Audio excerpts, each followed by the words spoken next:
إن الحمد لله نحمده ونستعينه ونستغفره ونعوذ بالله من شرور أنفسنا ومن سيئات أعمالنا من يهده الله فلا مضل له ومن يضلل فلا هادي له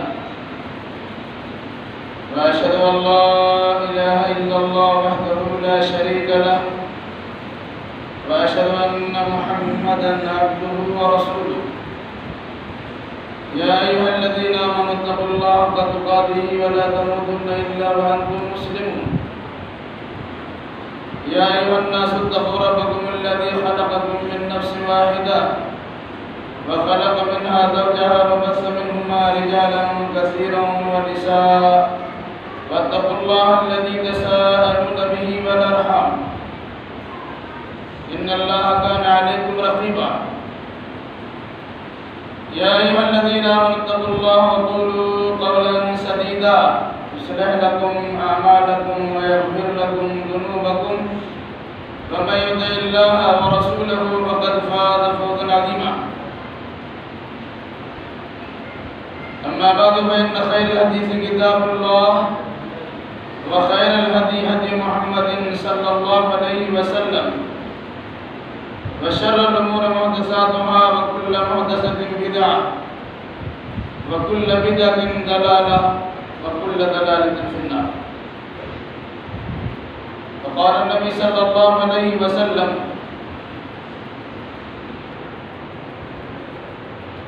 عن ابن عباس رضي الله تعالى عنهما قال قال رسول الله صلى الله عليه وسلم نعمتان مغبوب فيهما كثير من الناس الصحة والفراغ رواه البخاري أو كما قال النبي صلى الله عليه وسلم سبحانك لا علم لنا إلا ما علمتنا إنك أنت العليم الحكيم رب اشرح لي صدري ويسر لي أمري واحلل عقدة من لساني يفقهوا قولي رب زدني علما. حمد و ثنا بڑائی کبریائی لائق و سزاوار ہے سارے جہان کے پالنہار اللہ رب الجلال والاکرام کے لیے، اور درود و سلام نازل ہو جملہ انبیاء کرام علیہ السلام پر، خصوصاً احمد مصطفیٰ محمد مصطفیٰ صلی اللہ علیہ وسلم پر. اللهم صل على محمد وعلى آل محمد كما صليت على إبراهيم وعلى آل إبراهيم إنك حميد مجيد. اللهم بارك على محمد وعلى آل محمد كما باركت على إبراهيم وعلى آل إبراهيم إنك حميد مجيد. بزرگوں، نوجوان ساتھیوں، عزیز بچوں، پردہ نشین ماں اور بہنوں، خطبہ مسنونہ کے بعد احادیث نبویہ پر مشتمل سب سے زیادہ صحیح ترین ذخیرہ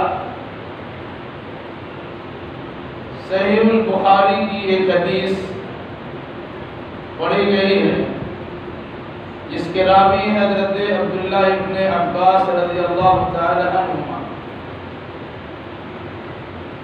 انشاءاللہ الرحمن اسی حدیث رسول کی روشنی میں مزید کچھ باتیں آپ کے سامنے رکھی جائیں. اللہ ہمیں صحیح کہنے، صحیح سننے، صحیح سمجھنے اور صحیح باتوں پر عمل کرنے کی توفیق مرحمت فرمائے. آمین. گزشتہ ہفتہ بھی یہی حدیث پڑھی گئی تھی، اور اسی حدیث کی روشنی میں کچھ باتیں آپ کے سامنے آئیں. ایک بار بطور یاد دہانی کے پڑھی گئی حدیث رسول کا ترجمہ سیدھے سادے لفظوں میں سماعت فرما لیں. عن ابن عباس رضی اللہ تعالی عنہما قال، عبداللہ ابن عباس رضی اللہ تعالی عنہما سے روایت ہے، وہ فرماتے ہیں قال رسول اللہ صلی اللہ علیہ وسلم کہ اللہ کے رسول صلی اللہ علیہ وسلم نے ارشاد فرمایا نعمتانی، دو نعمتیں ایسی ہیں مغبوب فیہما کثیر من الناس، کہ جن دو نعمتوں کی وجہ سے لوگ غفلت اور سستی میں پڑے ہوئے، یا ان دو نعمتوں کے بارے میں لوگ دھوکہ میں پڑے ہوئے۔ الصحت والفراغ، ایک نعمت کا نام ہے صحت و تندرستی، اور دوسری کا نام ہے فرصت و فارغ البال۔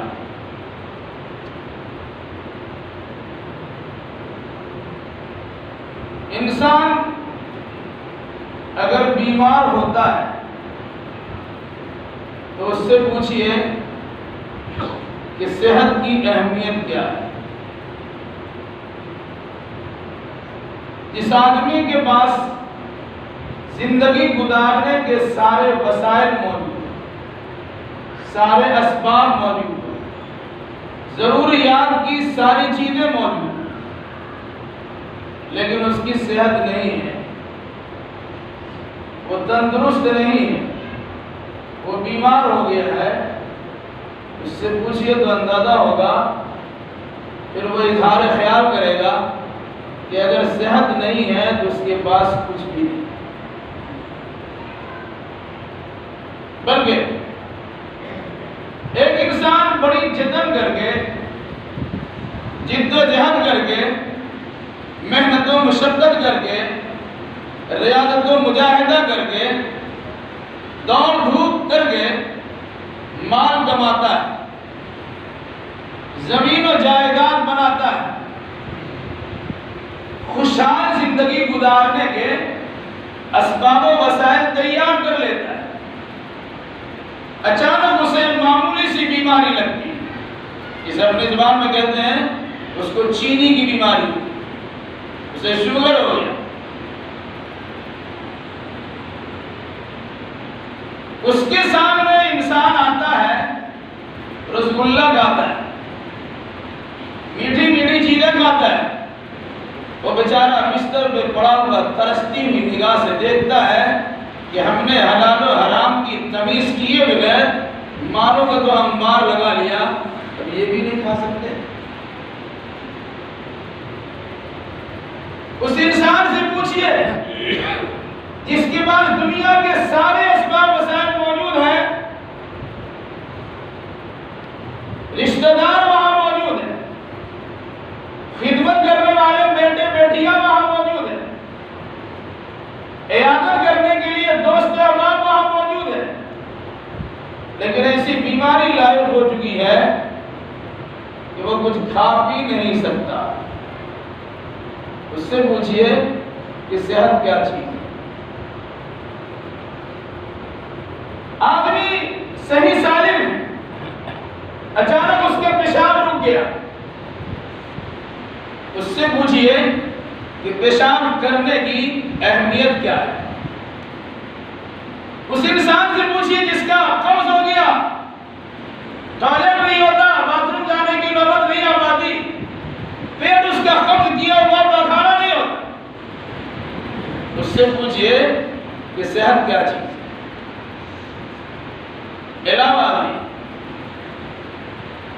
آدمی کے پاس سب کچھ موجود ہے، نیند نہیں آنا یہ بھی ایک بیماری ہے، اسے نیند نہیں آتی، بستر پر کروٹیں بدلتا ہے، وہ تارے گنتا رہتا ہے، سوچ فکر کی دنیا میں حیران و سرگردہ و پریشان رہتا ہے، جب تک ٹیبلٹ بریا یا دوا نہیں کھاتا اسے نیند نہیں آتی۔ پوچھئے نیند کیا چیز ہے؟ نیند نہ آنا کیسی بیماری؟ یہ معمولی چیزیں ہیں جس کا انسان کیئر نہیں کرتا، جس کا دھیان نہیں رکھتا، جس کا خیال نہیں رکھتا، جس پہ خاص توجہ نہیں دیتا ہے، ان کے توجہ نہ دینے کے نتیجے میں یہ معمولی بیماری پیدا ہوتی ہے، اور نتیجے کے طور پر وہی بیماری جان لیوا ثابت ہوتی ہے، جس آپ کہتے ہیں کہ پھسلی سے بھوکندر بن جاتا ہے، وہ بیماری ناسور بن جاتی ہے۔ انسان اگر کسی بیماری کو حقیقی سمجھے، چھوٹی سمجھے، اور اس کا علاج معالجہ نہ کرے بڑھتی چلی جاتی ہے، نتیجے کے طور پر جان لینے والی بیماری ہو جاتی ہے۔ بہت ساری بیماریاں ایسی ہیں کہ پہلے کے دور میں ان کا نام بھی نہیں سنا گیا، آج وہ بیماریاں ظاہر ہو رہی ہیں، اور بڑا بڑا ماتھا کام کرنے والا، بڑا بڑا دماغ رکھنے والا، بڑے بڑے ملکوں کو چلانے والے افراد ایسی بیماریوں کے دوا کے تلاش کرنے سے قاصر ہے، عاجز ہے، درمادہ اور ناکام۔ اور آپ کے سامنے ہی یہ بیماری ہے کیا؟ اس سلسلے میں یاد رکھیے گا، بیماری کی دو حیثیت ہوتی ہے، یا تو وہ اللہ تبارک و تعالیٰ کا عذاب ہوتا ہے، یا پھر اللہ تبارک و تعالیٰ کی جانب سے امتحان و آزمائش ہے۔ اور انسان فیصلہ کرے گا کہ ہم اللہ کے عذاب میں پڑے ہوئے ہیں یا اللہ تبارک و تعالیٰ ہمارا امتحان لے رہا ہے۔ امتحان کون دیتا اور مصیبت میں عذاب کی شکل میں کون واقع ہوتا ہے، کوئی کسی کے بارے میں فیصلہ نہیں کر سکتا۔ کہتے بیمار پڑا، اللہ کا عذاب میں پڑا نا، بڑا اترا رہا تھا، بڑا گھمنڈ تکبر کر رہا تھا، ہم دوسروں کے بارے میں بڑے آسانی کے ساتھ یہ جملہ بولتے ہیں، لیکن اسی انداز کی بیماری آپ کے گھر میں ہے، آپ کے باپ کو ہے، آپ کے رشتہ دار کو ہے، خود آپ کو ہے۔ اس وقت میں کہتے ہیں اللہ تبارک و تعالیٰ کی جانب سے آزمائش ہے، اللہ کے پکڑ میں آ گئے ہیں، اللہ تعالیٰ ہمیں آزما رہا ہے۔ سوچنے کا انداز کتنا خطرناک۔ دوسرا اگر بیماری سے دوچار ہوتا ہے، کہتے ہیں اللہ کے عذاب سے پڑا ہوا ہے۔ اپنے بیمار پڑتا ہے تو کہتا ہے اللہ ہمارے امتحان لے رہا ہے۔ کیا آپ امتحان کے لائق ہیں؟ کہ ایسا تو نہیں ہے کہ اللہ کا عذاب ہے جسے ہم امتحان سمجھ کر یوں ہی اتار دیں۔ تو اللہ کے نبی صلی اللہ علیہ وسلم نے رہنمائی کی ہے، صحت ایک ایسی نعمت ہے کہ جس سے لوگ غفلت میں پڑے ہوئے، دھوکہ کھائے، انسان صحت و تندرستی کا خیال نہیں رکھتا ہے، جب اس کے پاس صحت ہے موج مستی کرتا ہے، جب اس کے اندر کمزوری آتی ہے تو رونا دھونا شروع کرتا ہے۔ تو کہا بیماری کے آنے سے پہلے صحت کا خیال رکھو۔ ایک حدیث سے پہلے پڑھی سنائی جا چکی ہے کبھی، جس میں 5 نعمتوں کا تذکرہ ہے اور 5 آفتوں اور مصیبتوں کا ذکر۔ اس میں سے یہ بھی ہے صحت کا قبل سقمک، اپنی صحت و تندرستی کو بیماری سے پہلے غنیمت سمجھو۔ صحت اللہ کی نعمت ہے، مرض اور بیماری اللہ کی جانب سے اس صحت پر آفت و مصیبت ہے۔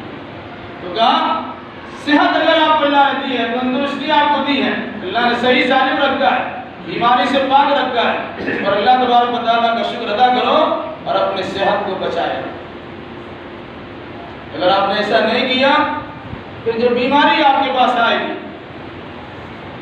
تو قدر برداشت آپ کے اندر کم ہو جائے، مقابلہ کرنے کی طاقت چھین جائے، مدافعت کا جو پاور آپ کے اندر ہے اس میں کمی آ جائے گی۔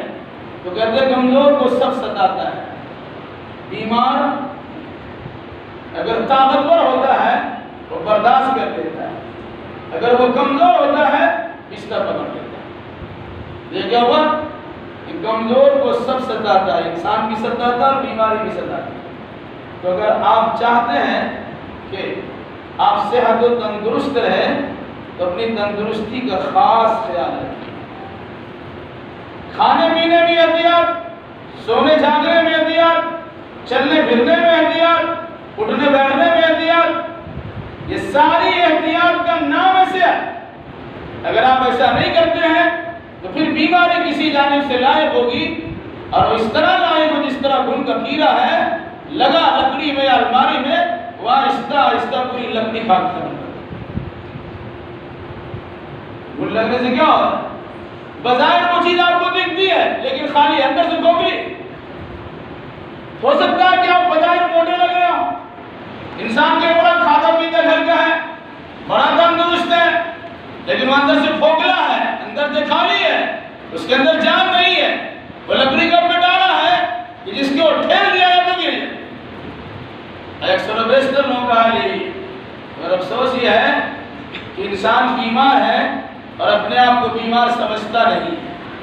پھر اس میں دو انداز سوچنے کا نظریہ ہوگا، ایک روحانی بیماری ہوتی ہے اور ایک جسمانی بیماری ہوتی ہے۔ جسمانی بیماریاں تو دکھنے میں انسان دیکھتا ہے، بار بار لوگ اسے کہتے ہیں کہ بھائی علاج کرا لو، علاج کرا تو اللہ کے بدلے میں ہم سے ٹھیک بھی ہو جاتا ہے۔ لیکن جو اخلاقی بیماریاں ہیں ان بیماریوں پہ توجہ کم ہی لوگ دیتے ہیں، اور نتیجے کے طور پر وہ معمولی سی بیماری ناسور بن جاتی اور پورے معاشرے کو اور سماج کو تباہی و بربادی کے گڈھے میں ڈال دیتی۔ آپ نے اگر اس کا تخمینہ اندازہ لگایا ہوگا تو آپ کے اسی علاقے اسی بھوپارا رکوع کو کرتے ہیں، اللہ نہ کرے کسی کا بچہ، کسی کا بیٹا اس کی تباہی و بربادی کا ذریعہ بن جائے۔ 14 سے 20 سال کی عمر کے لڑکوں کو آپ نے دیکھا ہوگا، وہ مٹر گشتی کرتے ہیں، وہ گلیوں میں گھومتے ہیں، چوک چوراہے میں بیٹھتے ہیں، بیٹی اور بہن کی سترہ آبرو کو لوٹنے کے چکر میں رہتے ہیں، کسی انسان کے جیب میں اور پاکٹ میں مال ہو چھنتائی کرنے کے موڈ اور فراغ میں رہتے ہیں، کسی گھر میں گھس کر تالا توڑ کر اور بہت سارے سامان لے جانے کے چکر میں رہتے ہیں۔ تھوڑی سی آنکھ جھپکی اور ادھر ادھر پہ انہیں بے پرواہی ہو گئی، غفلت و لاپرواہی سے دو چار ہو گئے، معلوم پڑا کہ سب گئے۔ پھر وہ بچے اپنے لیے، اپنے ماں باپ کے لیے، اپنے خاندان کے لیے، اپنے کنبہ کے لیے، قرابت دار کے لیے، اپنے محلے اور علاقے کے لیے ایک ناسور بن کے دکھائی دیتے ہیں۔ نتیجے کے طور پر وہ خود تباہ تو ہوتے ہی ہیں، اپنے گھر والوں کو تباہی و بربادی سے دوچار کرتے ہیں۔ لیکن کہنے جائیے سننے کے لیے تیار، کھانے اور پینے، بھانگ کھانے، شراب اور تاری پینے اور اس قسم کی دیگر برائی ہے تو عام ہو چکی، یہ بھی بیماری ہے، یہ روحانی بیماری۔ انسان کو جسمانی بیماری لگی، کوڑ کی بیماری ہوگی، نہیں جائیں گے بھائی کوڑ لگ جاتا ہے، کورونا وائرس کا مسئلہ کھڑا ہوا، دور رہا، بڑھنے والی بیماری۔ اس سے کہیں زیادہ بڑھنے والی وہ بیماری ہے جسے روحانی بیماری کہا جاتا۔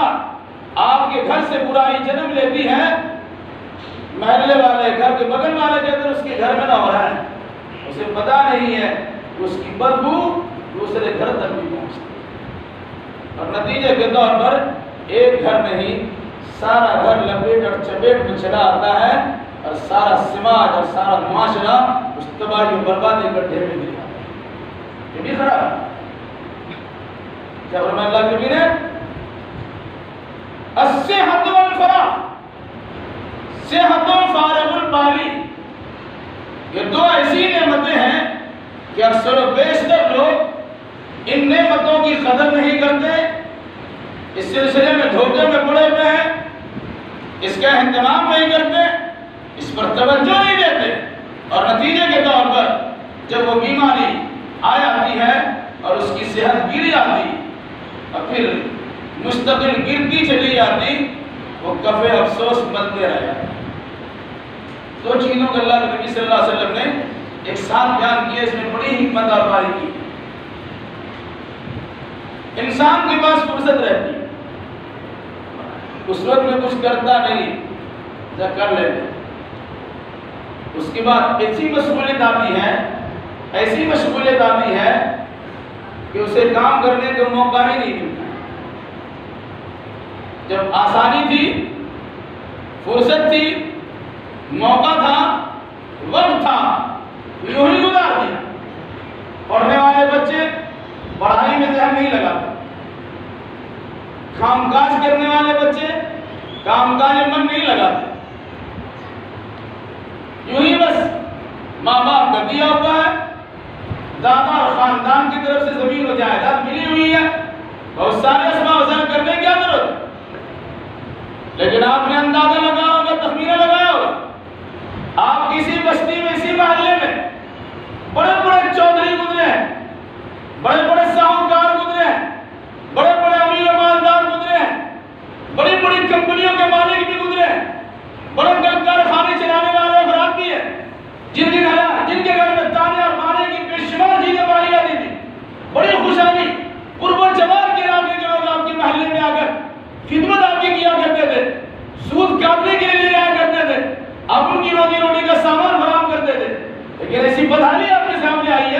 اللہ کی نعمت کی ناقدری کرنے کے نتیجے میں اللہ تبارک و تعالیٰ کا ایسا عذاب نازل ہوا ہے کہ دانے دانے کو درس گئے.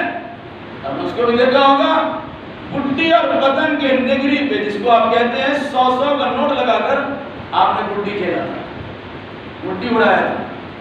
وہ پیسے کی ناقدری تھی. آپ کام کاج میں لگاتے وقت کو تو کھیلنے میں لگاتے. بہت مشہور آپ کی آپ چیز علامہ نے اگر اللہ نے صلاحیت دی, صحت و تندرستی بخشی, فارغ البالی عطا کی, مال و دولت کا محتاج دے دیا, تو آپ نے اس کی ناقدری کی ہے. آپ اس کا صحیح مصرف لینے کے بجائے لاوالی پن سے دو چار ہو گئے, کام کرنے اور نہ کرنے کی کوئی پرواہ ہی نہیں. نتیجے کے طور پر آپ کی صلاحیت چھین لی گئی, آپ کی طاقت سلب کر لی گئی, اور آپ وہی کمزور اور نادار ہو کے رہ گئے. آپ کے ہاتھ سے طوطے اڑ گئے, آپ کا اختیار چھن گیا اور آپ کی صلاحیت ختم ہو گئی. اور بیمار پڑے ہوئے ہیں تو دانے دانے کو درس سے سوچتا میرا کوئی بیٹا کھانا کھلا دے گا, کسی بیٹی کی طرف سے آ جائے گی, کوئی رشتہ دار آپ کو ہم کو دے دے گا, یا کسی اہل خیر کی طرف سے بھی ہمارا تعاون ہو جائے گا. جب کرنے کا ٹائم تھا تو آپ نے کچھ نہیں کیا. اب دست نگر دوسرے کے بنے ہوئے ہیں. یہ سب مصیبتیں ہماری آپ کی اپنے ہاتھوں کی کمائی ہیں. اور یہ قرآن مقدس کیا کہتا ہے, ما اصابکم من مصیبت فبما کسبت ایدیکم ویعفو. جو کچھ تمہیں مصیبت پہنچتی ہے یہ تمہارے ہاتھوں کی کمائی ہے. ویسے اللہ تبارک و تعالیٰ بہت ساری غلطیوں کو یوں ہی معاف فرما دے. اگر اللہ ہماری آپ کی غلطیوں کو پکڑنا چاہے تو روئے زمین پر ایک جاندار باقی نہیں رہ سکتا. بات بات پر اللہ تبارک و تعالیٰ کا عذاب آ سکتا ہے, اس کی پکڑ آ سکتی ہے. وہ تو غفور رحیم ہے, معاف کر دیتا ہے. قرآن یہ بھی کہتا ہے ظہر الفساد فی البر والبحر بما کسبت ایدی الناس لیذیقہم بعض الذی عملوا لعلہم یرجعون. خشکی میں یا تری میں جو فتنہ و فساد برپا ہوتا ہے وہ انسان کے ہاتھوں کی کمائی کا نتیجہ ہوتا ہے, تاکہ لیذیقہم بعض الذی عملوا, کہا انسان کے بعض عمل کا مزہ چکھائے, سب نہیں بعض. وجہ بدلائے گی لعلہم یرجعون, تاکہ آدمی پلٹ جائے, اپنی غلط حرکت سے باز آئے, اپنے آپ کو برائیوں سے بچائے. اس پر اگر غور کریں گے تو اندازہ ہوگا کہ صحت بھی ہمیں اللہ نے دی اور فرصت و فارغ البالی بھی اللہ نے دی. گھر میں رہ کر آپ سارا کام کر سکتے ہیں, اور آپ نے کیا ہے. ایک دور آپ کے آباء و اجداد کا ایسا گزرا ہے کہ بڑی خوشحالی آپ کے یہاں پائی ہے, اور ایک دور ایسا بھی آیا ہے کہ دانے دانے کو ترسنے والے لوگ بھی ہوں. تو ہم کوشتے ہیں کہ اللہ ہم سے ناراض ہو گیا. جب کام کا ٹائم ہے تو مٹر گشتی کرتے ہیں, جب کام کاج میں لگنے کا وقت ہے تو گپاسٹنگ کرنے میں, بکواس کرنے میں, ہوٹل بازی کرنے میں, چغلیاں غیبت کرنے میں, دوسروں کی برائی کو چھاننے میں, عزت و ناموس کو تار تار کرنے میں اپنے اوقات کو لگا دیتے ہیں. بار بار یہ قوت یہی آتی کہ اگر کوئی آدمی کسی کی تعریف آپ کے سامنے کرتا ہے تو 4 جملوں کے بعد کہتے ہیں چھوڑی بڑی تعریف ہوگی. لیکن وہی آدمی اگر کسی کی مذمت بیان کرتا ہے, کسی کی برائی بیان کرتا ہے, کسی کی ابجوئی کرتا ہے, کسی کی چغلی اور غیبت کرتا ہے, تو آپ اسے بڑی چاہت کے ساتھ سنتے. اچھا اس کے بعد کیا ہوا؟ پھر اس کے بعد ایسا لگتا ہے کوئی سیریل ہے کہ بغیر سنے آپ کو کوئی چارہ کار نہیں ہے, اس سے کوئی فائدہ نہیں ہوتا ہے سوائے مرض دل کی بیماری کے بڑھنے کے.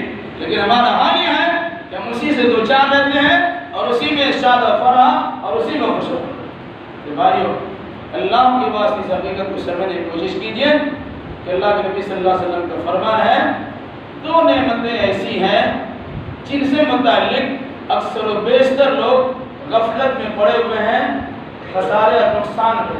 اس کو بدل خبر کر دیا, بھائی خبر کا لفظ مغبوب فیہما کثیر من الناس. اکثر لوگ اس سلسلے میں غبن میں یعنی دھوکہ میں, نقصان اور خسارے میں, کہ انسان اگر صحت کا خیال رکھے فائدہ ہو جائے گا, اگر خیال نہیں کرتا ہے تو اپنا ہی نقصان ہے. اس سلسلے میں کچھ باتیں یاد رکھیے. ایک بیماری کا حملہ کھڑا ہوا عالمی پیمانے پر, پوری دنیا میں کورونا وائرس کی مہاماری کا تذکرہ ہوا. ایسی بیماری مانی گئی جس کے متعلق کہا جاتا یہ چھوت کی بیماری لگ جاتی ہے۔ عقیدے کی صفائی کر لیجئے، کوئی بیماری فی نفسی بذات خود کسی دوسرے کے اندر سرایت نہیں کر سکتی ہے جب تک اللہ تبارک و تعالیٰ کی مشیت و چاہت ہے۔ یہ عقیدہ صاف کر لیجئے، اور اگر اللہ تبارک و تعالیٰ چاہے گا تو بیماری کا آغاز اور اس کی ابتدا و شروعات آپ کیسے بھی ہو سکتی ہے۔ اس لیے بیماری کے نتیجے میں انسان کو اچھوت بنا دے، یہ بھی نظریہ شریعت کے خلاف۔ دوسری بات، جب بیماری آئی ہے تو اس کے بعد اس کا علاج اور معالجہ بھی ہونا چاہیے۔ جو علاج آپ کے اختیار میں ہے اسے بآسانی کر لینا چاہیے۔ یہ ایسی بیماری ہے جہاں اس کی شروعات ہوئی ہے چائنا میں، وہاں کے لوگوں نے باضابطہ اس پر کنٹرول کیا ہے، صرف گرم پانی پی کر، زیادہ پانی پی کر، احتیاطی تدابیر کر کے آج بھی وہاں کنٹرول ہے۔ دوسری جگہ بڑی لنترانیاں بگاڑی گئی، ہم یہ کر لیں گے اور وہ کر لیں گے، دوا بنا لیں گے اور اس کے بعد ویکسین تیار کر لیں گے۔ لاکھوں کی تعداد میں تباہی اور بربادی سے لوگ دوچار ہو چکے ہیں، کچھ نہیں کر پائے۔ تو معمولی چیز جنہیں آپ معمولی سمجھتے ہیں وہ قدرت کی نعمتوں میں سے شاید ایسی نعمتیں ہیں کہ جن کا استعمال کر لیں گے تو ویسی ہی بہت ساری بیماریاں ختم ہو جاتی ہیں اور آپ کے اندر قوت مدافعت پیدا ہو سکتی ہے۔ مگر ہم دوسروں کی چیزوں کو دیکھ کر زیادہ خوش ہوتے ہیں اور اپنے گھر کے علاج سے کوسوں دور چلے جاتے ہیں۔ حالانکہ انسان آخر میں وہیں لوٹ کے آئے گا۔ آخر کیوں کہا جاتا کہ بھائی کمرے میں بند ہو جائیے، سب سے رشتہ ناتا توڑ کے الگ ہو جائیے، کچھ احتیاطی تدابیر کر لیے، اس کا علاج ہے پیجیے گرم پانی۔ آپ نہیں کریں، کیوں؟ پانی پینے سے کیا ہوتا ہے؟ پانی ویسی بہت ساری چیزوں کا علاج۔ بہرحال ایک تو صورت یہ ہوئی، دوسرے بھی لاک ڈاؤن کا زمانہ چلا، آپ نے دیکھا ہے 4 مہینے تقریباً گزر گیا آپ کے۔ پہلے بول رہے تھے کہ فرصت ہی نہیں ہے، اب اتنی فرصت ملی، آپ اس فرصت کا کیا مصرف کیا؟ اس فرصت کے ایام میں کیا اللہ کو خوش کر لیا؟ کیا اللہ کی بندگی کر لی؟ کیا نماز پڑھنے کے عادی ہو گئے؟ ذکر و اذکار کرنے کے خوگر بن گئے؟ نہیں، وہی رفتار بے ڈھنگی جو پہلے تھی سو اب بھی ہے، تو پھر فائدہ کیا ہوگا؟ اگر آپ کو موقع ملا تھا اور ابھی بھی ملا ہوا ہے اس سے فائدہ اٹھائیے، اور فائدہ اٹھانے کی شکل یہ ہے کہ اگر دنیا کے کام کاج میں پورے طور سے مشغول ہونے کا موقع نہیں مل رہا، اجازت نہیں مل رہی ہے، تو کم از کم اللہ تبارک و تعالیٰ کو راضی تو کر لے، اللہ کی کتاب کا مطالعہ تو کر لے۔ اللہ کے گھر میں آنے کی اجازت مل گئی ہے تو اللہ کے گھر کو میں حاضر ہو کر اپنے ذریعے سے اللہ کے گھر کو زینت تو بخش دے، پھر اللہ کی بارگاہ میں پہنچ کر اللہ تبارک و تعالیٰ سے دعا مناجات کر کے اپنے اوپر سے، علاقے سے، پوری دنیا سے اس وبائی بیماری کے خاتمے کے لیے دعا تو کر لے۔ اور یقیناً جو اللہ ہمیں دعا سکھلاتا ہے، جو اللہ ہمیں پتہ بدلاتا ہے، جو اللہ دعا کرنے کا طریقہ سکھلاتا ہے، ایسا نہیں ہو سکتا کہ وہ اللہ ہماری دعا نہیں سنے گا۔ وہ اللہ خود ہمیں طریقہ بدلاتا۔ اذا سألك عبادی انی فإنی قریب، میرا بندہ جب آپ سے پوچھے کہ میں کہاں ہوں تو بتا دینا کہ میں بالکل ہی قریب۔ ایک انسان ضرورت مند ہوتا ہے، دوسرے کے بارے میں پوچھتا ہے فلاں صاحب سے ملاقات ہوگی، وہاں سے میری ضرورت پوری ہوگی، تو جہاں رہتا ہے انسان پہنچ جاتا ہے۔ اب اگر اللہ تبارک و تعالیٰ اگر ہم محتاج ہیں اور اپنے آپ کو محتاج سمجھتے ہیں تو اللہ کے قریب ہونے کی کوشش کیجیے۔ اور اللہ تو اتنا بڑا دیالو ہے، وہ خود اپنے آپ کو آپ کا قریب کر چکا ہے کہ نحن اقرب الیہ من حبل الورید، انسان کے شہ رگ سے بھی زیادہ اللہ قریب ہے۔ اور بندہ جب اللہ کو پتہ معلوم کرتا ہے کہ اللہ سے ملاقات کہاں ہوگی تو اللہ خود کہتا ہے انی قریب، میں بالکل ہی قریب ہوں، اجیب دعوت الداعی اذا دعانی فلیستجیبوا لی ولیؤمنوا بی لعلہم یرشدون۔ میرا بندہ میرے بارے میں پوچھے میں کہاں ہوں تو کہہ دینا کہ میں بالکل قریب ہوں، میں دعا کرنے والے کی دعا کو سنتا ہوں، فریاد کرنے والے کی فریاد مانگ تو دیکھیں، مجھ پر ایمان تو لے آئے، میری بات سننے کے لیے تیار تو ہو جائے، پھر دیکھو کس طرح اس کی پریشانی کو دور کرتے۔ تو اللہ ہمیں بدلا بتا رہا ہے، لیکن اس کے باوجود، یقین ہونے کے باوجود، بیماری صرف اللہ دیتا ہے، کوئی دے نہیں سکتا۔ بیماری بھی صرف اللہ ہی دور کرتا ہے، کوئی ٹال نہیں سکتا ہے۔ اسی چیز کو قرآن مقدس کی زبان اس طرح کہلایا گیا، وَإِذَا مَرِضْتُ فَهُوَ يَشْفِينِ۔ ابراہیم علیہ السلام نے کہا کہ جب میں بیمار پڑتا ہوں وہ اللہ شفا دیتا ہے۔ کتنی بار ہم نے بیماریوں سے شفا یابی کے لیے اللہ کے بارگاہ کو دستک دیا ہے اور اللہ تبارک و تعالیٰ سے دعا مناجات کی۔ ساری تدبیریں تو اختیار کر لی، اسباب وسائل اختیار کر لیے، ماسک بھی لگا لیا، سوشل ڈسٹینسنگ کا مسئلہ بھی اختیار کر لیا، سماجی دوری بھی پیدا کر لی، گیدرنگ کرنے سے پرہیز کیا، ایک جگہ جمع ہونے سے اپنے آپ کو روک لیا، یہ احتیاطی تدابیر بتلائے گئے تھے۔ لیکن جو اللہ بیماری بھیجتا ہے، جو اللہ بیماری کو ٹالتا ہے، اس اللہ کو ہم نے کتنے بار پکارا ہے۔ اس لیے ضرورت ہے اس فرصت کے ایام میں اللہ تبارک و تعالیٰ کا مضبوط سہارا اس طرح پکڑ لیا جائے کہ کبھی ہمارے ہاتھ سے چھوٹنے نہ پائے۔ یاد رکھیے گا، اللہ کا سہارا وہ مضبوط سہارا اور وہ مضبوط رسی ہے، وہ ٹوٹ تو نہیں سکتی ہے، آپ کے ہاتھ سے چھوٹ سکتی ہے۔ عروۃ الوثقیٰ لا انفصام لہا، اور اب یہ مضبوط گڑا ہے جو ٹوٹتا نہیں، آپ پکڑیے گا چھوٹ جائے گا آپ کے ہاتھ سے، پوری دنیا کے لوگ اللہ کو اس رسی سے لڑک کے جانا جائے، رسی ٹوٹنے والی نہیں ہے، آپ کے ہاتھ اس سے چھوٹ سکتی ہے۔ اس لیے اللہ کا مضبوط سہارا پکڑیے، خوشحالی ہو یا بدحالی ہو، روحانی بیماری ہو یا جسمانی بیماری ہو، بحرانی کیفیت کا معاملہ ہو یا کساد بازاری ہو، تجارت میں یا کاروبار میں نقصان ہو یا فائدہ ہو، صحت و تندرستی ہو یا بیماری اور مصیبت ہو، ان تمام گھڑیوں میں، تمام وقتوں میں ہمیں اللہ تبارک و تعالیٰ کو یاد کرنا چاہیے کہ اللہ تو ہی بیماری کو دینے والا ہے اور تو ہی بیماری کو دور فرمانے والا ہے۔